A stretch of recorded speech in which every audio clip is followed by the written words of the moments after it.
Hello student, this is me Vijay Kumar Chauhan here to present you a very beautiful class NCERT Political Science class 12, and in this video we will deal the very first chapter of your textbook Indian Politics Since Independence, and I am going to start this video with the first its chapter, the challenges of the nation building.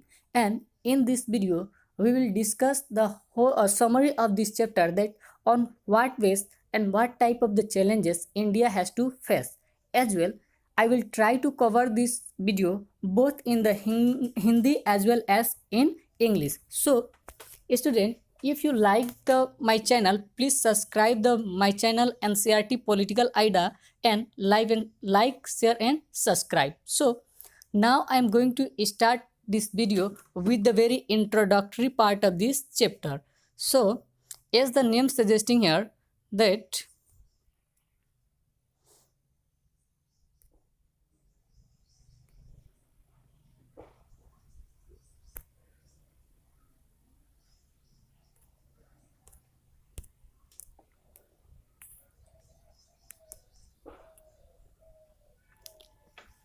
as the name suggesting of this chapter, the challenges of the nation building. So first we will discuss that why it has called the challenges of the nation building. दोस्तों, जैसे कि मैं बता रहा था कि ये जो चैप्टर है इसका नाम दिया गया है challenges of the nation building. तो यहाँ पे कौन से नेशन का बात हो रहा है, किस तरह का चैलेंजेस आया था, वो सारा चीज़ हम लोग डिस्कस करेंगे। तो सबसे पहले शुरुआत करते हैं हमारा वीडियो इंट्रोडक्शन के साथ, और पहले देखते हैं कि क्यों और किस तरह का चैलेंजेस आया था। पहला हम लोग टॉपिक को कवर करेंगे, यहाँ पे है challenges of the new nation. तो ये कहानी स्टार्ट होता है उस वक्त से जब इंडिया अपना इंडिपेंडेंस को प्राप्त करता है इन 1947 में। और 1947 से पहले तो ब्रिटिशर्स हमारे भारत पे शासन करते थे, तो वो हमारे भारत के लिए पॉलिसी बनाया करते थे, कानून बनाया करते थे और अपने तरीके से हमारे देश को चला रहे थे। फाइनली 1947 में जब हमारा देश आज़ाद हो जाता है, और देश आज़ाद हो जाने के बाद हमारे भारत को चलाने के लिए एक अब कॉन्स्टिट्यूशन का ज़रूरत है और एक डेमोक्रेटिक सिस्टम ऑफ गवर्नमेंट का ज़रूरत है, जो हमारे फ्रीडम फाइटर थे उनका एम्बिशंस था। ऐसा उनका इच्छा था कि यहाँ पे डेमोक्रेसी होना चाहिए, साथ ही साथ यहाँ पे कॉन्स्टिट्यूशन होना चाहिए, इलेक्शन होना चाहिए, और वो सभी चीज़ों को कराने में इंडिया को कितने सारे समस्याओं का सामना करना पड़ा वो हम डिस्कस करेंगे। उसके बाद भारत आज़ाद होने से पहले हमारा भारत विभाजित भी हुआ था, और वो सेकेंड पॉइंट में दिया गया है द पार्टीशन ऑफ इंडिया। तो हमारा जो भारत का पार्टीशन हुआ था वो किस तरह से हुआ था, उसका क्या शर्त था, और इस पार्टीशन का आधार क्या रहा, फिर इस पार्टीशन को किसने लेके आया था, सबसे पहले किसने इच्छा जाहिर की थी कि हमारा जो भारत है दो भागों में बंटना चाहिए। ये सभी चीज़ों को भी हम यहाँ पे डिस्कस करेंगे। अगेन थर्ड पॉइंट यहाँ पे आप लोगों को दिया गया है प्रोसेस ऑफ द पार्टीशन। तब हम जानते हैं कि 14 अगस्त 1943 को हमारा जो भारत है वो दो भागों में बंट जाता है। लेकिन वो जो बंटवारा होता है, वो बंटवारे का जो पूरा प्रक्रिया होता है वो किस तरह से संपन्न होता है, और उस बंटवारे वाले प्रक्रिया में किस तरह का समस्या हमारे सामने आते हैं, किस समस्याओं से हमें जूझना होता है, वो सभी भी देखेंगे। अगेन फोर्थ पॉइंट बोल रहा है कॉन्सिक्वेंसेस ऑफ द पार्टीशन। आज़ादी के बाद जब बंटवारा हो जाता है, बंटवारा होने के बाद उसका जो परिणाम होता है वो कैसा होता है, नकारात्मक होता है या सकारात्मक होता है, ठीक है। ये सभी चीज़ों को हम लोग डिस्कस करेंगे। उसके बाद यहाँ पे नेक्स्ट पॉइंट हम लोगों को है integration of the princely state. कहने का मतलब कि जो छोटे छोटे राज्य थे उस समय ब्रिटिश के टाइम में, उन सभी स्टेटों को, उन सभी राज्यों को किस तरह से हम इंटीग्रेट करेंगे, यानी कि भारत के साथ मिलाएंगे, और भारत के साथ मिलाने के साथ सबके लिए एक प्रशासनिक व्यवस्था का हम लोग गठन कर पाएंगे। ये सभी समस्या थे। Again reorganisation of state. पुनः जब भारत आज़ाद होने के बाद जितने भी राज्य बनाए गए थे, वो जो बनाने का प्रक्रिया था वो उतना सफल नहीं हो पाया था, जिसके चलते एक बार भारत आज़ाद हो जाने के बाद भी कई बार देखा गया कि बहुत सारे ऐसे राज्य निकल के आए जो अपना इच्छा जाहिर करते हैं कि उनका जो बाउंड्री जो है उसका बंटवारा होना चाहिए, जिसके फलस्वरूप हमारे स्वतंत्र भारत बनने के बाद भी कई बार राज्यों का क्षेत्र और क्षेत्रफल और नए राज्यों का गठन किया गया। तो वो सभी रीऑर्गेनाइजेशन ऑफ स्टेट के तहत देखेंगे। And creation of new state, नए राज्यों का जो उत्थान होता है या जो नए राज्यों का यहाँ पे जन्म होता है, उन सभी राज्यों के बारे में भी हम लोग देखेंगे। जैसे एक उदाहरण के तौर पे देख सकते हैं कि जब हमारा भारत आज़ाद हुआ था उस समय नॉर्थ ईस्ट में एकमात्र राज्य हुआ करता था, लेकिन देखा गया कि दिन ब दिन जो यहाँ के रहने वाले लोग थे उनका जो कम्युनिटी था, कल्चर था, लैंग्वेज था, वो अलग था। और इसी बेस पे, भाषा के बेस पे लगातार ये केंद्र सरकार से मांग होता रहा और उस आधार पे समय अनुसार अलग अलग राज्यों का गठन किया गया था। तो ये कुछ रहा, इस तरह से हमारा जो ये चैप्टर है इसका इंट्रोडक्शन, परिचय रहा। और बाकी का जो चीज़ है हम लोग बस कुछ ही देर में डिस्कस करने जा रहे हैं।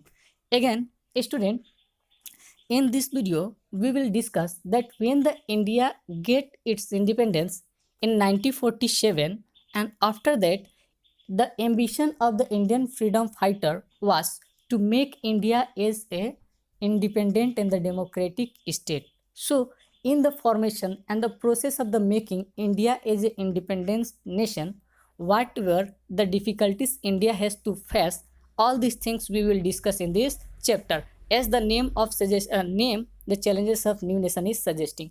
Again you see the second point, partition of India.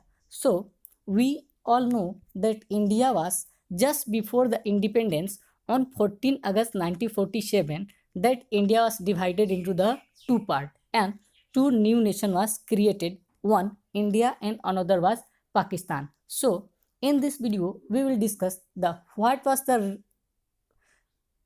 the cause behind the partition of India, what was the reason behind the demand of the partition of the India, as well who the personality were leading the role of this partition, and as well what was the base of the partition of India. Again in the third point, the process of partition. In this point we will discuss the how the process and the division of the India took place, how the India was separated from one territory to from one nation to two nation, and in the process of the partition what were the difficulties India has to face. Again in the next point, fifth point, the integration of the princely state. It means we know that when the Britishers were in India, at that time the India was divided in a many princely state, means there was the rule of the princes in the various part of the India, and they have their own administrative, they have their own way of governing the India, as well they have their own power to control everything. So after the now it was the when the Britishers were in the India, but now it's the time the Britishers has left the India and it's given to the Indian people to make India as a nation. So how that princely state join with the India, how can we merge with the India, that thing we will discuss in the fifth point. And again in the sixth point, reorganization of state, because after the 1947, after the independence, the boundaries of the states were reorganized newly, and the many new states were created at that time. And in the last point, the creation of the new state, we will discuss that how and the when which state was created, because yet till the time when I am recorded the video, that time the presently in India there is the 28 state and 8 union territory. So because don't misguided with this, because once time there was a 29 state and what is called the 9 union territory was there in the India, but last year in the 5th August 2019, the government of India abolished the Article 370 and Jammu and Kashmir was merged with together. Jammu and Kashmir was separated into Jammu and Kashmir was the status of the Union Territory lost and become a status of state they lost and become a Union Territory.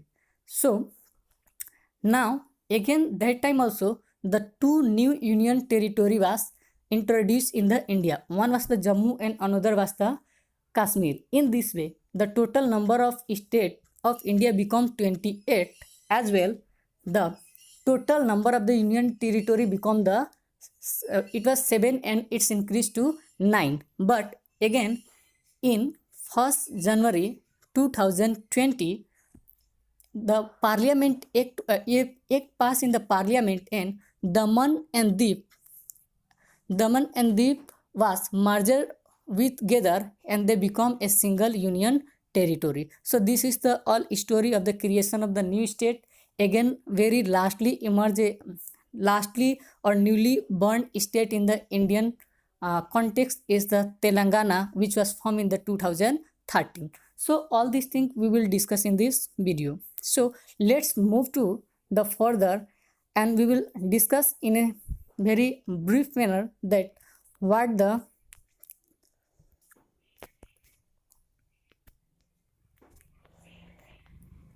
student, if you see in your textbook also, then you will find the challenges of the challenges for the new nation. In this point you will find that when India get its independent in 1947, at that time what type of the difficulties India has to face. जब आप लोग अपने book में देखेंगे तो पहला आप लोगों का टॉपिक स्टार्ट होता है यहाँ पे कि challenges of the new nation. तो इसको जब आप लोग देखेंगे तो आप लोगों को मिलेगा कि भारत कब आज़ाद हुआ था और जो आज़ाद होने का जो प्रक्रिया था वो कैसा था, किस तरह से सफल हुआ और किस तरह के समस्याओं को जूझना पड़ा था भारत को आज़ाद कराने के लिए ब्रिटिशर्स से। उससे इम्पोर्टेंट यहाँ पे एक क्वेश्चन आप लोगों को एग्जाम पॉइंट ऑफ व्यू से मिलता है। यहाँ पे एक वर्ड यूज़ किया गया है, ट्रस्टी विद द डेस्टिनी। ये आप लोगों को एग्जाम में पूछता है कि the trustee with the destiny जो वर्ड है इसको किसने यूज़ किया था। तो आप लोग लिख सकते हैं पंडित जवाहरलाल नेहरू। तो आज हम अपना वीडियो को शुरुआत करते हैं major challenges of nation building. तो चलिए इसमें हम लोगों को क्या डिस्कस करना है, किन सभी चीज़ों को जानना है वो हम लोग बात कर लेते हैं। पहला बोला गया है major challenges of nation building, यानी कि भारत को एक राष्ट्र निर्माण में किन समस्याओं को जूझना पड़ा था। उन सभी समस्याओं में से पहला जो समस्या हमारे सामने वो था strengthening the unity of the country. कहने का मतलब भारत का जो एकता है इसको मजबूत करना, ये सबसे बड़ा समस्या था। भारत का एकता का मजबूत करने का मतलब कि उस समय जो हमारा भारत था वो कई अलग अलग छोटे राज्यों में बटा हुआ था। कहने का मतलब कि पूरा भारत में जो प्रिंस हुआ करते थे उनका शासन हुआ करता था, और उन सभी प्रिंस जो थे, जो राजा थे, उनका अपना अपना कानून व्यवस्था हुआ करता था, अपना राज्य सीमा हुआ करता था और अपने सभी प्रशासनिक तरीके हुआ करते थे, ये हम कह सकते हैं। तो इस तरह से पूरा इंडिया अलग अलग ऐसे छोटे छोटे भागों में बटा हुआ था। तो ये तो ब्रिटिशर्स के टाइम का कहानी था, लेकिन अब ब्रिटिशर्स जब छोड़ के चले गए हैं तो भारत सरकार के लिए जो इंडियन फ्रीडम फाइटर थे उनके लिए सबसे बड़ा समस्या ये था कि उन सभी को एक जगह लाना और भारत का जो एकता है उसको मजबूत करना, और मजबूत करके एक डेमोक्रेटिक, एक गणतांत्रिक राष्ट्र का निर्माण करना।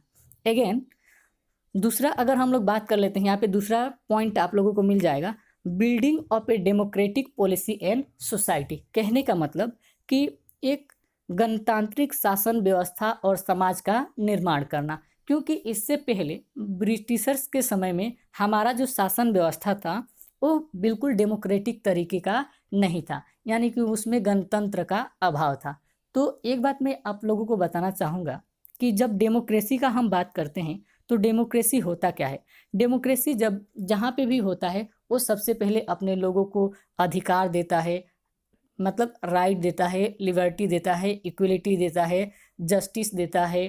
लेकिन ब्रिटिशर्स के समय में ये सभी चीज़ों का अभाव था। तो भारत आज़ाद होने के बाद अपना दूसरा लक्ष्य रखा था कि हम अपने लिए एक गणतांत्रिक तरीके से एक पॉलिसी बनाएंगे, एक नियम नीति बनाएंगे और उस हिसाब से हम अपने देश को चलाएंगे। और इस गणतांत्रिक जो पॉलिसी बनाएंगे या समाज बनाएंगे, इसमें समाज के हर वर्ग को एक समान अधिकार दिया जाएगा, हर सभी को इक्वल ट्रीट किया जाएगा और हर किसी को सरकार में भागीदारी लेने का मौका भी दिया जाएगा। तो ये सरकार का दूसरा चैलेंजेस था। तो इस डेमोक्रेटिक पॉलिसी कहने का मतलब हम कह सकते हैं कि इसी डेमोक्रेटिक पॉलिसी के तहत 1947 से भारत आज़ाद होने के बाद हमारा संविधान बनाने का जो काम था वो आरंभ हो गया। और संविधान बनाने का जो काम था वो कुछ 2 साल 11 महीना और 18 दिन के बाद कंप्लीट होता है और उस तरह से भारत को एक संविधान मिल जाता है। और उस संविधान को जब हम पढ़ेंगे या उस पर एक नज़र डालेंगे तो हमारे संविधान में हर एक वर्ग, हर एक जाति और हर एक धर्म के लिए अधिकार दिया गया है। साथ ही साथ हमारे उसी संविधान में लिखा गया है कि हमारे लिए एक इलेक्शन, निर्वाचन का भी व्यवस्था होना चाहिए, जिसमें हर वर्ग के लोगों को अपना अधिकार होता है, वो अपने मन से वोट दे सकते हैं। तो यहाँ तक अगर आप लोगों को समझ में आ गया होगा तो मैं अब इससे आगे का जो पॉइंट है उसको भी हम लोग डिस्कस कर लेते हैं। यहाँ पे तीसरा जो सबसे बड़ा भारत के सामने चैलेंजेस था वो था development in progress of the country. क्योंकि 2 काम तो हम लोग कर चुके थे कि हम लोग सभी जो प्रिंसली स्टेट थे उन लोगों को एक करना था, कुछ हद तक उनको एक करने में हम सफल रहे। दूसरा कि हम लोगों को एक डेमोक्रेटिक पॉलिसी बनाना था जिसमें सभी का सहयोग हो, वो भी बनाने का काम संपन्न हो गया। लेकिन ये दोनों से भारत का जो विकास था वो होने वाला नहीं था, क्योंकि भारत एक नया जन्मा राष्ट्र था, तो यहाँ पे कुछ आर्थिक विकास भी होना चाहिए। तो ये तीसरा चैलेंजेस था कि development and progress of the country, हमारे देश में कुछ डेवलपमेंट एंड प्रोग्रेस भी होना चाहिए। तो उसके लिए गवर्नमेंट अलग अलग पॉलिसी को लेके आता है, अलग अलग प्रोग्राम को लेके आता है और भारत को आर्थिक स्थिति और सामाजिक स्थिति को उन्नत करने में अपना योगदान देता है। तो इस तरह से ये 3 मेजर चैलेंजेस जो हैं भारत के इंडिपेंडेंस के समय भारत के सामने आए थे। इंडिपेंडेंस के समय नहीं, सॉरी, इंडिपेंडेंट के बाद। अब इसके बाद हम लोग कुछ डिस्कस कर लेते हैं। यहाँ पे आप लोगों को देखने को मिल जाएगा कि पार्टीशन ऑफ इंडिया, आप सभी लोग जानते हैं कि हमारा जो भारत है वो 14 अगस्त और 1947 को 2 भागों में बट गया था। लेकिन ये 2 भागों में बटने के पीछे राज क्या था, आखिर कौन इसके पीछे था जो चाहता था कि भारत 2 भागों में बटे? तो यहाँ पे आप लोगों को मिलेगा, पहले ही देखेंगे कि यहाँ पे दिया गया है 2 नेशन थ्योरी, 2 राष्ट्र का सिद्धांत। और ये जो 2 राष्ट्र का सिद्धांत है, इस धारणा को किसने दिया था? तो ये जो 2 राष्ट्र का सिद्धांत थे उसके मुस्लिम लीग के जो नेता थे मोहम्मद अली जिन्ना, एक मुस्लिम संप्रदाय के प्रतिनिधि थे। उन्होंने सर्वप्रथम 1940 में ब्रिटिश सरकार के सामने ये प्रस्ताव रखा था कि भारत आज़ाद होने के बाद भारत को 2 भागों में बांट दिया जाएगा और भारत में से 2 नए राष्ट्र बनने चाहिए। एक भारत बने जो हिंदुओं के पक्ष में जाए और एक पाकिस्तान बने, हम मुस्लिमों के पक्ष में जाना चाहिए। तो ये ऐसा मांग था मोहम्मद अली जिन्ना का। और कहीं ना कहीं ये जो क्वेश्चन है आपके एग्जाम में भी पूछा जाता है कि what is 2 nation theory? So the 2 nation theory is the theories of the partition of India, means that India should be divided into the 2 part and one should be the Pakistan for the Muslim and another was the India for the Hindus. And this 2 nation theory was for the first time proposed by the Muhammad Ali Jinnah 1940. So that is quite clear to you. अब हम लोग चलते हैं दूसरे, जो यहाँ पे एक टॉपिक आप लोगों को दिख रहा है, डायरेक्ट एक्शन प्लान। ये डायरेक्ट एक्शन प्लान क्या है इसके बारे में भी थोड़ा सा हम चर्चा कर लेते हैं, जिसको आप हिंदी में बोल सकते हैं प्रत्यक्ष कार्यवाही। तो हम लोग जस्ट अभी थोड़ा पहले पढ़े कि 1940 में मोहम्मद अली जिन्ना ने अपना मंतव्य रखा और उन्होंने कहा कि जो भारत है वो 2 भागों में बंटना चाहिए।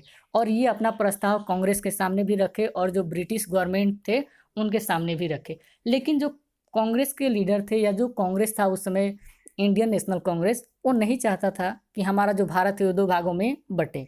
इसलिए जो इंडियन नेशनल कांग्रेस है वो मुस्लिम लीग के इस प्रस्ताव को बार बार खारिज करता रहा, जिसके चलते 1946 में जो मुस्लिम लीग के जो समर्थक थे वो एक प्रत्यक्ष कार्यवाही करते हैं। और इस प्रत्यक्ष कार्यवाही में क्या होता है कि भारत का स्थिति कुछ खराब हो जाता है। 2 संप्रदायों के बीच में एक सांप्रदायिक दंगा का सृष्टि हो जाता है, जिसमें हजारों लाखों लोगों का जान जाता है। और परिणाम स्वरूप क्या होता है कि अब मुस्लिम लीग का जो प्रस्ताव था, जो राष्ट्र का जो सिद्धांत था, उस पे हमारा जो भारतीय राष्ट्रीय कांग्रेस है वो मनन करता है, विचार करता है और उसके प्रस्ताव को मान लिया जाता है, और जिसके चलते 1947 में हमारा भारत जो है वो दो भागों में बँट जाता है।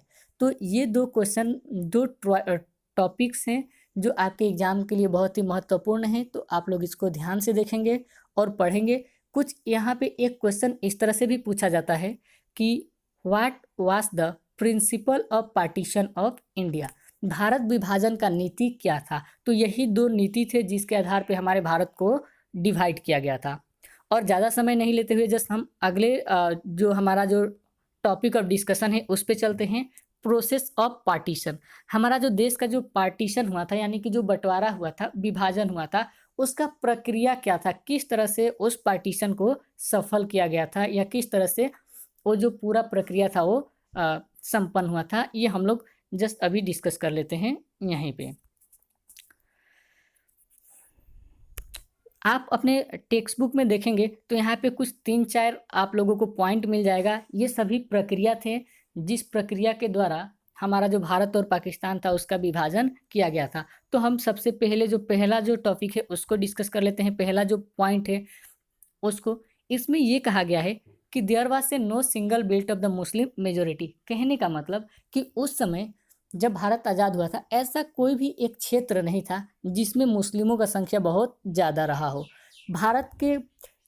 भारत में कोई ऐसा एक निर्दिष्ट जगह नहीं था जो मुस्लिमों को दे दिया जाए कि ये लीजिए आप, यहाँ पे आपका संख्या बहुत ज़्यादा है, क्योंकि जो लोग थे वो कहीं ना कहीं मिश्रित रूप से थे, यानी कि मिले हुए लोग थे, लोगों का मिश्रण था, धर्मों का, जातियों का।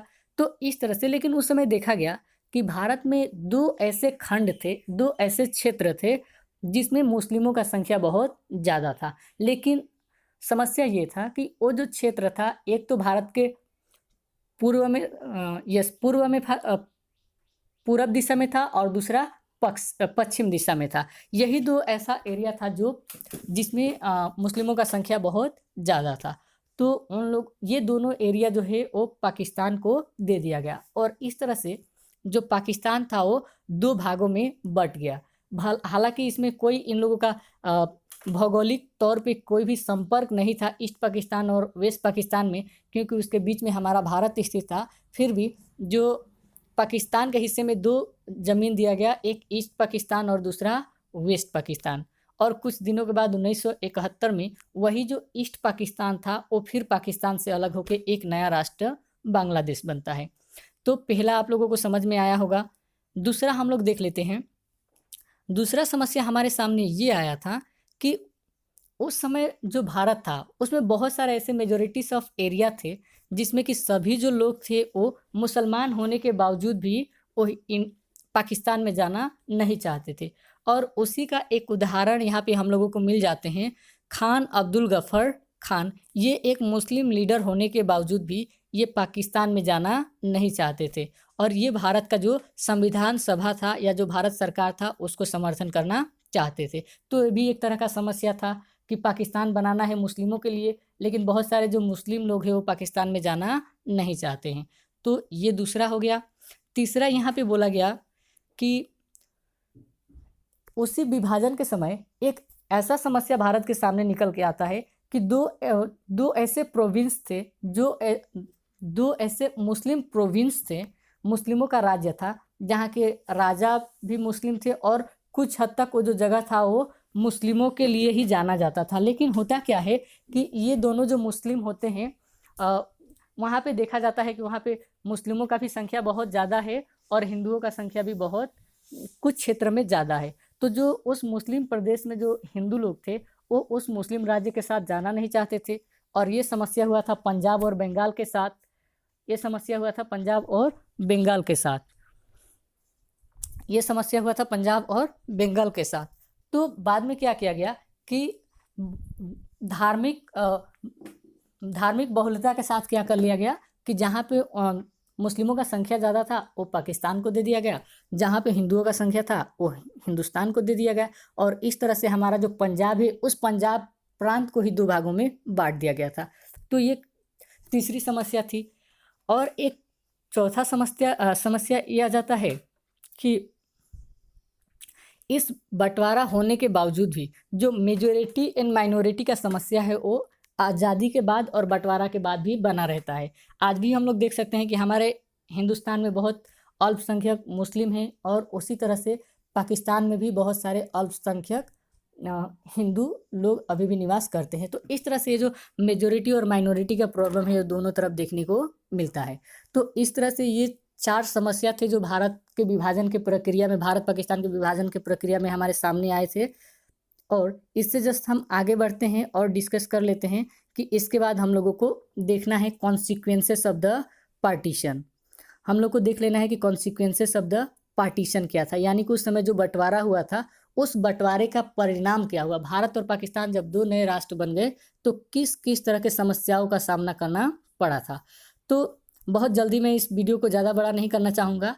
कुछ आसान से यहाँ पे समस्या का उल्लेख किया गया है, आप लोग इजीली समझ सकते हैं कि भारत और पाकिस्तान का विभाजन के फलस्वरूप क्या होता है कि दोनों तरफ, भारत में भी और पाकिस्तान में भी, सांप्रदायिक दंगा आप लोगों को देखने को मिलेगा, यानी कि कम्युनल राइट। कहने का मतलब कि दोनों समुदाय और धर्मों के लोग एक दूसरे से भिड़ गए थे, जिसमें बहुत सारे लोग अपना जान गंवाए थे। अगेन दूसरा यहाँ पे समस्या आता है दोनों राष्ट्रों के सामने कि बहुत बड़े पैमाने पे जो शरणार्थी का समस्या है वो सामने निकल के आता है।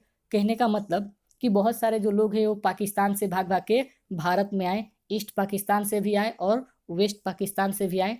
और ये भारत के लिए भी एक समस्या था कि उन सभी लोगों के लिए पुनः वास और उनका रोजगार और खाने का जो समस्या था उसको पूरा करना था।